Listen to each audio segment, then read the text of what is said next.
Silent, ready, 5 second,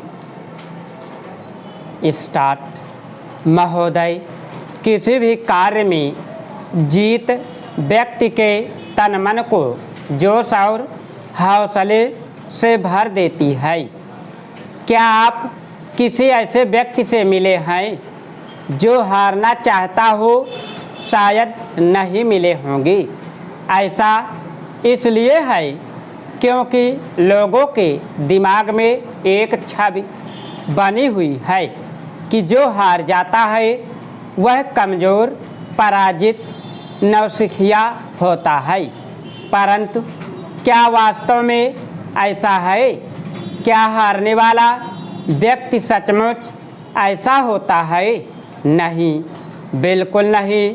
यदि ऐसा होता तो कई बार असफल होने वाले थॉमस एल्वा एडिसन बल्ब का आविष्कार न कर पाती। उम्र के अधिकतर मौक़ों पर हारने वाले अब्राहम लिंकन अमेरिका के सबसे सफल राष्ट्रपति के रूप में अमर न हो जाते। हार है तभी तो जीत है। यदि केवल जीत का ही विकल्प होता तो हार जैसे शब्द के उत्पत्ति ही न होती। हर दृष्टिकोण के दो पहलू होते हैं। एक तरफ जहां हार से लोग स्वयं को विवश और लाचार महसूस करते हैं, वहीं कई बार हार व्यक्ति के लिए नए अवसरों को उत्पन्न करती है। कभी कभी हारने पर व्यक्ति वह सब कुछ प्राप्त कर लेता है जो वह जीत कर भी हासिल नहीं कर सकता।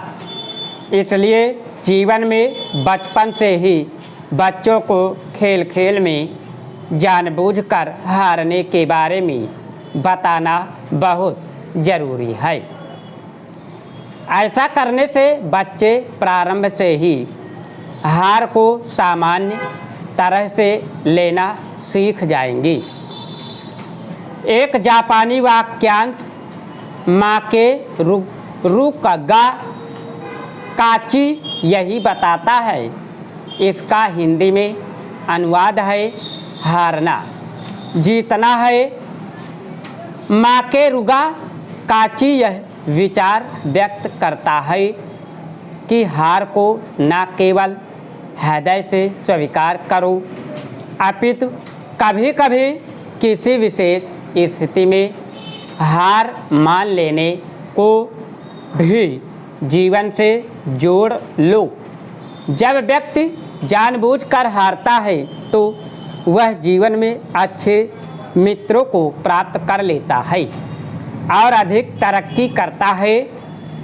माकेरुगा काची की अवधारणा हमें यह बताती है कि कई बार हम अपने अहम के कारण सही मायनों में जीत और हार की व्याख्या को समझने में भूल कर जाते हैं।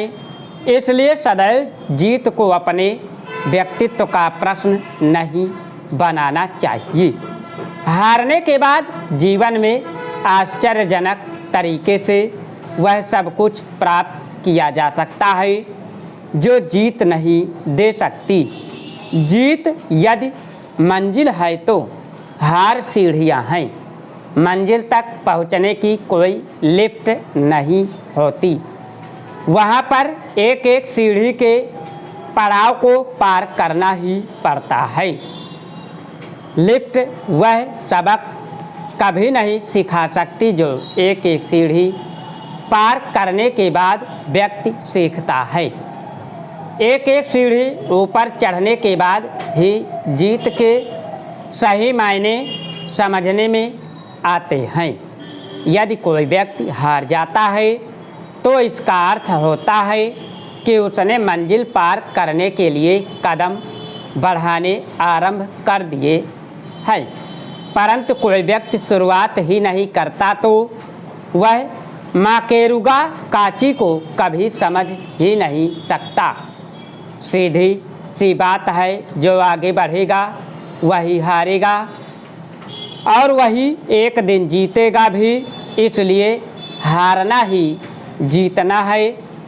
स्टॉप। अगर तुम लोग नए हो तो सब्सक्राइब करो, वो जो लाल वाला बटन है उसके साथ सूर्य नमस्कार करो या फिर अनुलोम विलोम, मुझे नहीं पता, बस क्लिक हो जाना चाहिए। अब मैं